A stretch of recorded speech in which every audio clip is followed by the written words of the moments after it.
అందరికీ నమస్కారం. నా పేరు సింధు. నేను ఈ వీడియో చేయడానికి రీజన్ ఏంటంటే, నిన్నటి నుంచి అందరు నన్ను పని కట్టుకొని చాలా మంది చాలా రకాలుగా వేధిస్తున్నారు through social media, especially Twitter, YouTube channels, ఇంకా కాంగ్రెస్ పేజెస్ లో నన్ను దారుణంగా వేధిస్తున్నారు. ఎందుకు వేధిస్తున్నారు అని అంటే, నేను కేటీఆర్ మనిషిని, కేటీఆర్ పెయిడ్ ఆర్టిస్ట్ అని మాట్లాడుతున్నారు. నేను ఏ రకంగా కేటీఆర్ మనిషిని చెప్పండి. నేను బీఆర్ఎస్ గవర్నమెంట్ ఉన్నప్పుడు కూడా మాకు సంబంధించిన జాబ్ నోటిఫికేషన్స్, ఇంకా దానికి టీఎస్పీఎస్సీకి సంబంధించిన ఇష్యూస్ మీద మేము కంటిన్యూస్ గా ఫైట్ చేస్తూనే వచ్చినాం. గత బీఆర్ఎస్ గవర్నమెంట్ ఉన్నప్పుడు కూడా మేము ఫైట్ చేసినాం, ఇప్పుడు కూడా ఫైట్ చేసినాం. బీఆర్ఎస్ గవర్నమెంట్ ఉన్నప్పుడు మేము కాంగ్రెస్ ని అప్రోచ్ అయినాం. మరి అప్పుడు కాంగ్రెస్ ని అప్రోచ్ అయినందుకు నేను కాంగ్రెస్ కి పెయిడ్ ఆర్టిస్ట్ అయితానా? కాంగ్రెస్ వాళ్ళు నన్ను అప్పుడు కొని ఉన్నారా? అప్పుడు లేనిది ఇప్పుడు నేను బీఆర్ఎస్ కి పెయిడ్ ఆర్టిస్ట్ ని ఎట్లా అవుతాను? అవును, మేము కాంగ్రెస్ పార్టీ దగ్గర మా సమస్యల్ని పెట్టదలుచుకున్నాం. బిఫోర్ ఎలక్షన్స్ పెట్టినాం. సేమ్ టైమ్ బీఆర్ఎస్ దగ్గర కూడా పెట్టదలుచుకున్నాం. బీఆర్ఎస్ దగ్గర కూడా వెళ్ళి మేము మా ప్రాబ్లమ్స్ ఇవి, మీ వల్ల మేము పడిన బాధలు ఇవి, మాకు మీరు వస్తే చేసే సొల్యూషన్స్ ఏంటి అని అడగడం. అట్లా అడగడం ఎంతవరకు తప్పు? నేను బీయింగ్ పర్సన్ ఒక పార్టీకి సంబంధించి ఒక పార్టీని ఎంచుకోవాలా లేదా అన్నది నా choice. At the same time నేను న్యూట్రల్ ఉండాలనుకోవడం కూడా నా చాయిస్. ఇప్పుడు మీరు అందరూ అంటున్నారు కదా, నేను బీఆర్ఎస్ పెయిడ్ ఆర్టిస్ట్ అని చెప్పి. ఈ రోజు నన్ను ప్రూవ్ చేయగలుగుతారా నేను బీఆర్ఎస్ పెయిడ్ ఆర్టిస్ట్ అని? నేను ఎక్కడైనా బీఆర్ఎస్ కండువా కప్పుకొని ఉన్నానా? ఏ ఒక్క చోటనైనా నేను బీఆర్ఎస్ కి ఓట్ వేయండి అని చెప్పిన దాన్ని ఏ ఒక్కటన్నా బయట పెట్టండి. ఈ రోజు బయట పెట్టి మాట్లాడండి. బయట పెట్టకుండా ఒక ఆడబిడ్డను పట్టుకొని అడ్డగోలుగా ట్విట్టర్ లో, ఫేస్బుక్ లో, ఇన్స్టాగ్రామ్ లో ఎక్కడంటే అక్కడ ట్రోల్స్ చేస్తున్నారు. ఇది ఎంతవరకు సమంజసమని నేను అడుగుతున్నా. ఎందుకు ట్రోల్ చేస్తున్నారు అంటే, ఇప్పుడు మేము క్వశ్చన్ చేసేది కాంగ్రెస్ గవర్నమెంట్ నిరుద్యోగులకు ఇచ్చిన హామీలనే కదా క్వశ్చన్ చేసేది. దాన్ని మేము క్వశ్చన్ చేస్తే మమ్మల్ని ఇంత టార్చర్ చేస్తారా మీరు? మీకు రైట్స్ ఎవరిచ్చిండ్రు? ఒక పర్సన్ ని టార్చర్ చేయాల్సిన రైట్స్ ఎవరిచ్చిండ్రు? తీన్మార్ మల్లన్న అంటాడు శంకిని అని మాట్లాడుతున్నావు. తీన్మార్ మల్లన్న ఏ రకంగా శంకినిగా కనిపిస్తున్నాను నీకు? నేను ఇదే సమస్యల మీద, ఇదే టీఎస్పీఎస్సీ సమస్యల మీద నేను నీ స్టూడియో కూడా వచ్చి మాట్లాడినా.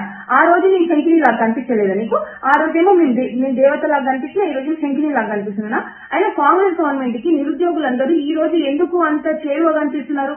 ఆ రోజు ప్రతి ఒక్క కాంగ్రెస్ మనిషిని మేము ఎక్కడుంటే అక్కడికి వచ్చి మాతో మాట్లాడి ఓట్లు వేయండి, మీకు బీఆర్ఎస్ గవర్నమెంట్ కంటే ఇంకా మంచిగా చేస్తామని మాట్లాడి నమ్మబలికి మాతో ఓట్లు వేయించుకున్నారు కదా. మరి కోదండరామ్ సార్ దగ్గర కూడా నేను మాట్లాడిన ప్రతిదీ కోదండరామ్ సార్ చెప్పిండ్రు ఎలా చేయాలి ఏంటని మేము ఆ ప్రకారంగా చేసినాం, మాట్లాడినాం.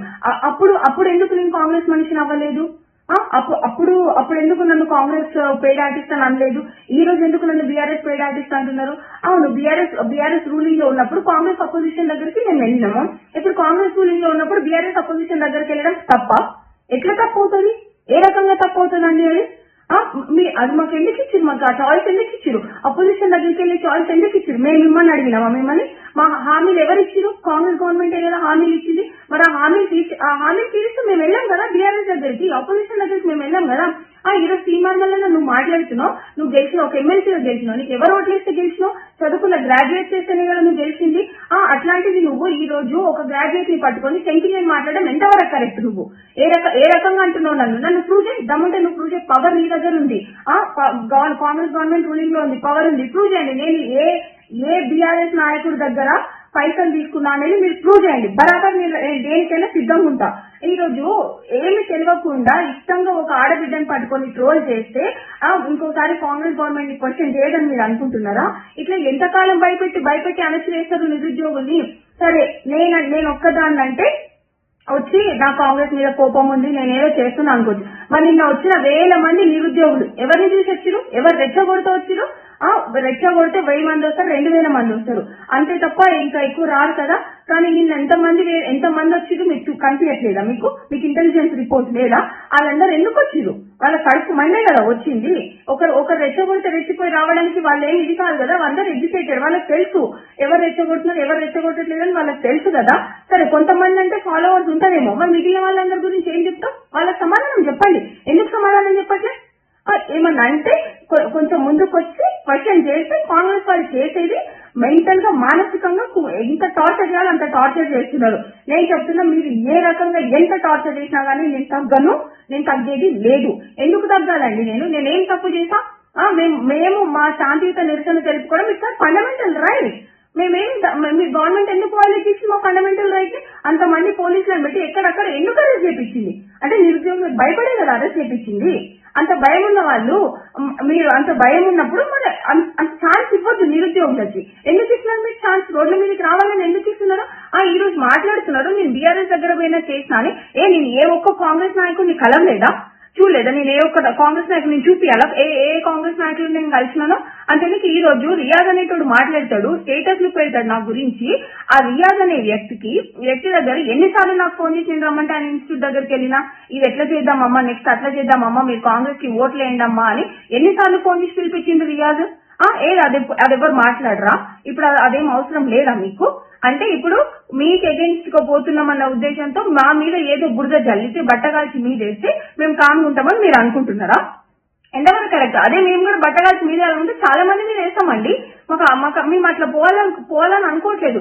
కేవలం మాకు గ్రూప్ 2 మా డిమాండ్స్, మా గ్రూప్ 2 ఎంట్రీ పోస్టులు పెంచాలి, ఎగ్జామ్ డిసెంబర్ లో పెట్టాలనేది ఒకటి, ఇంకా గ్రూప్ 1 1:100 చేయాలని దాని మీద చాలా మంది స్టూడెంట్స్ ఫైట్ చేస్తున్నారు. మీరు ఆ ఇష్యూని పట్టించుకోకుండా ఈయన బీఆర్ఎస్ పెయిడ్ ఆర్టిస్ట్, ఈయన బీఆర్ఎస్ పెయిడ్ ఆర్టిస్ట్ అని మా మీద బట్టగాల్చి మా మీద వేస్తే ఉన్న ఇష్యూ సాల్వ్ అవుతుందా? మీకు అంత చేతనైన అయితే ఉన్న ఇష్యూని సాల్వ్ చేయండి. అన్ఎంప్లాయ్స్ లో ఉన్న అండర్స్ ని తొలగించండి. మీకు అది చేత కాదు, కానీ ముందుండి మాట్లాడేటోళ్ళ మీద బురద చల్లడం మాత్రం చేతనవుతుంది. ఏంటి మిమ్మల్ని శంకిని అని మాట్లాడుతున్నావు? ఏ రకంగా నేను శంకిని చెప్పు? నేను శంకిని అయితే నువ్వేంది? మరి నేను శంకిని అయితే నువ్వేంది? నువ్వు చేసేది ఏంది? నువ్వు చేసిన ప్రామిస్ ఏంది? జీవో 46 నీ స్టూడియోకి వస్తే నేను ఆదుకుంటా తమ్మి అని మాట ఇచ్చినోడివి, ఇవాళ జీవో 46 అడ్డగోలుగా తిడుతున్నావు. నువ్వు ఘోరంగా తిడుతున్నావు. మళ్ళీ తిట్టిన నువ్వే మొన్న ఎమ్మెల్సీ ఎలక్షన్స్ ముందు ఏమంటారు ప్రచారాలలో మాట్లాడినావు కదా నువ్వు. మీకు గ్రూప్ 1 గ్రూప్ 2 3 పోస్టులు పెంచిపిస్తా, 1:100 చేపిస్తా, జీవో 46 ఇష్యూ టేకప్ చేస్తా, న్యాయం జరిగేలా చూస్తా అన్నావు కదా. మరి నువ్వెందుకు మాట్లాడినావు? అంటే నీ ఎలక్షన్స్ అవసరం ఉన్నప్పుడేమో వాడుకుంటావా అన్ఎంప్లాయ్స్ ని, ఎలక్షన్స్ అప్పుడు అవసరం లేకుంటేనేమో శంకిని అని మాట్లాడతావా? ఇవన్నీ అసలు ఎందుకు ఇట్లా చేస్తున్నారు? రేపొద్దున నాకేమన్నా అయితే దీనికి కారణం ఖచ్చితంగా తీర్మార్మాలన్న రేవంత్ రెడ్డి, కాంగ్రెస్ గవర్నమెంట్ మాత్రమే. ఎందుకు అనంటే ఒక ఆడపిల్ల అనేది కూడా చూడకుండా అడ్డగోలుగా మాట్లాడుతున్నారు. ఇదే ఆడపిల్లని బయటకు వచ్చి బీఆర్ఎస్ గవర్నమెంట్ ముందు ఫైట్ చేస్తున్నప్పుడు ఈ రోజు నన్ను ట్రోల్ చేసే మనుషులే బాగా ఫైట్ చేస్తున్నావమ్మా నువ్వు చెయ్యి, ఇట్లనే మన డిమాండ్స్ మనం సాధించుకోవాలి, అది మన హక్కు అని చెప్పిన వాళ్ళు ఇవాళ ఎందుకు హక్కు కాకుండా పోతుంది?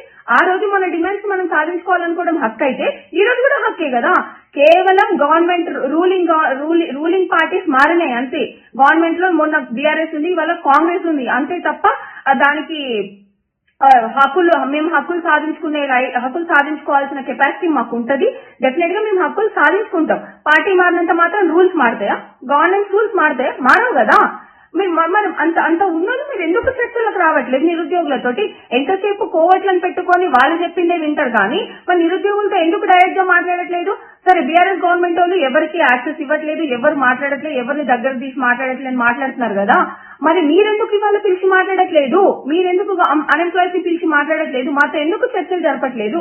మీరే కదా అన్నది మీకు ప్రజాప్రభుత్వం అనేసి మాట్లాడారు. ప్రజాప్రభుత్వంలో మేము మీ దగ్గరకు వచ్చి అడుగుతాము, మిమ్మల్ని మీతో చర్చలు చేస్తామన్నారు. ఎక్కడ పోయినాయి చర్చలు? ఈ రోజు చర్చలు పక్కన పెడితే మనుషుల్ని పర్సనల్ గా అటాక్లు చేపిస్తారా మీరు? మా స్టూడెంట్స్ లోనే కొంతమందిని కొనేసుకొని వాళ్ళతోటి పర్సనల్ లెవెల్ అటాకింగ్ చేపిస్తున్నారు. నేను చెప్తున్నా ఈ రోజు రేపు పొద్దున్న నాకేమన్నా జరిగితే, నాకు గాని నా ఫ్యామిలీకి గానీ ఏమన్నా నష్టం జరిగితే దానికి కారణం తీన్మార్ మల్లన్న, ఇంకా రేవంత్ రెడ్డి, ఇంకా కాంగ్రెస్ గవర్నమెంట్ లో ఉన్న పెద్దలు. ఇది మాత్రం 100%. ఎందుకంటే నన్ను ఎంత మానసికంగా వేధించాలో అంత మానసికంగా వేధిస్తున్నారు. మానసికంగా వేధించినా సరే నేను ఒకటి చెప్తున్నా, నేను బీఆర్ఎస్ పెయిడ్ ఆర్టిస్ట్, నేను బీఆర్ఎస్ మనిషిని, బీఆర్ఎస్ నుంచి నేను పైసలు తీసుకున్నా అని ఈ రోజు నా మీద ట్రోల్స్ చేసిన ఏ ఒక్కడైనా ప్రూవ్ చేసినా నేను దేనికైనా నేను సిద్ధంగా ఉన్నా. ప్రూవ్ చేయండి, మాటలు అనడం కాదు, ప్రూవ్ చేయండి, ప్రూవ్ చేసి చూపించండి. పవర్ ఇవాళ మీ చేతిలోనే ఉంది. ప్రూవ్ చేసి చూపించండి, చూపించిన తర్వాత మాట్లాడండి. అంతే తప్ప ఊరికేనే బట్ట కాల్చి మీరేస్తా శంకిని ఇట్లాంటి పదాలు మాట్లాడితే మాత్రం నేను ఊరుకునేది లేదు. లీగల్ గానైనా నేను పోవడానికి సిద్ధంగా ఉన్నా.